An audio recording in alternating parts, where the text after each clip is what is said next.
detective that shot him. Took off to this earth. It's Detective Dante Servant. Dante Servant. Dante Servant. Prosecute Dante Servant. Prosecute Dante Servant. Prosecute him. Prosecute Dante Servant. Prosecute Dante Servant. Justice for And we're going to have, Rakia Bowe. we're going to be in a position to talk about this again tomorrow when we have a session where the victims can talk about police brutality, where people can talk about what work they're doing in their communities and so on. So this is about sharing. This is about building a movement based on joint sharing, because people in Memphis are dying, people in Chicago are dying, people are dying all over the country. We need to build a mass movement. And if this is just the first step of it, we need to build it and we need to spread it all over the country. So that every March 15th and every day after that, actually, we will have a movement that eventually will put pressure directly on the President of the United States to make him prosecute these people. Because I mean, it ain't the laws ain't on the books. It's not the laws ain't on the books. They don't have to pass anything new. They got to enforce what they got on the books. So let's be clear about that. And so that's what we say, you know, we're putting pressure on the police, we're putting pressure on the district attorney, we're putting pressure on the entire state apparatus to force them to deal with it. But they ain't gonna do it on their own. They gotta have us with our foot on their neck. Force them to do it. Right. Yes, sir. Thank you, brother. My name is Mike Siviwe Elliott. I'm with the Chicago Alliance Against Racism and Political Repression.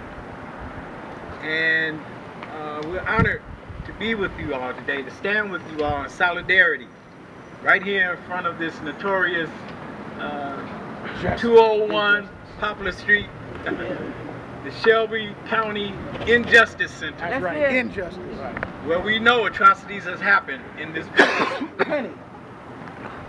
And we're here to bring solidarity, greetings, and support to this humble occasion where we look at the faces of other murder victims.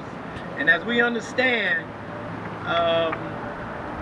in 2013 so far, 3 people have been killed by police in Memphis. That's right. And so this onslaught is continuing and it must stop. That's right. That's right. These police must be prosecuted. Prosecute the cops. Prosecute the cops. Prosecute the cops. That must happen. That's right. In Chicago, the Chicago Alliance Against Racism and Political Repression, the steps that we're taking to address these issues, which have been happening for a long time in Chicago, is number 1, we're pushing for legislation to be passed that will eliminate the investigative police body that looks into police crimes. We want that body replaced with a Citizens Police Accountability Council. And the members of that council would be democratically elected by the citizens of the city of Chicago. The current agency that investigates police crimes are all appointed by the mayor of Chicago. And many of them are affiliated with the police. Cover up. And they ensure that no one on the police force is prosecuted. No matter how blatant and well documented their murders are, they are not even charged yet. The person, this Dante Servant who killed Rakia Bowe, he hasn't even been charged with murder. We have a 15-year-old murder case, Stephon Watts, 15-year-old kid with autism, was killed in his home by police because he had a butter knife in his hand, and they said they consider that a threat to their life. So there's three white cops went to this house and murdered this kid. 2 of them had tasers. They didn't even think about using tasers. The kid was at the bottom of the steps in the basement standing next to his father when they shot down in the basement because he had a butter knife in his hand and killed the kid in cold blood. No cops have been charged. Everybody's on desk duty. Everybody's still working. We have so many cases. Dakota Bright, 15 years old, handcuffed behind his back, laying on the ground, shot in the back of the head by the police. Flint Farmer, same thing, laying on the ground. A police car turns the corner and it has the video camera, the police video camera on. It shows the police officer standing over the man, laying face down on the ground, puts 3 bullets into him and kills him. Nobody's charged. No police officer has been charged for these murders.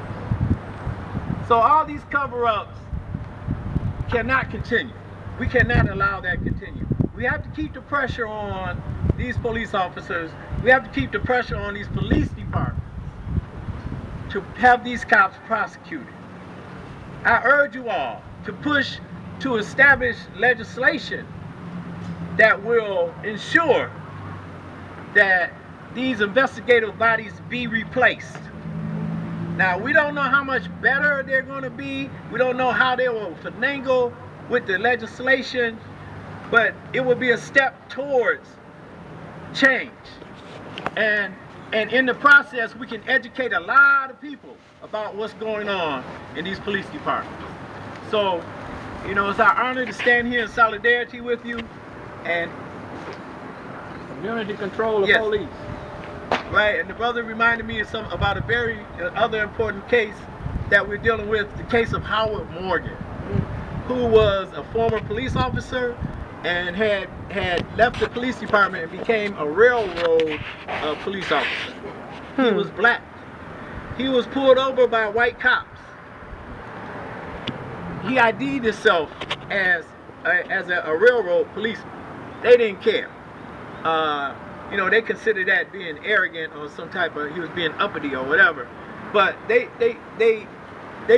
brutalized the guy and then shot him 28 times. He had 28 bullets in his body, in the front and in the back of his body. And he survived miraculously. And what happened as a result? Not only did the police not get charged, but he got charged with attempted murder of the police officers. And now he's serving a life sentence. Come on now. In a hospital bed, you know, just suffering because of all the gunshots he received. You know, these cases are outrageous.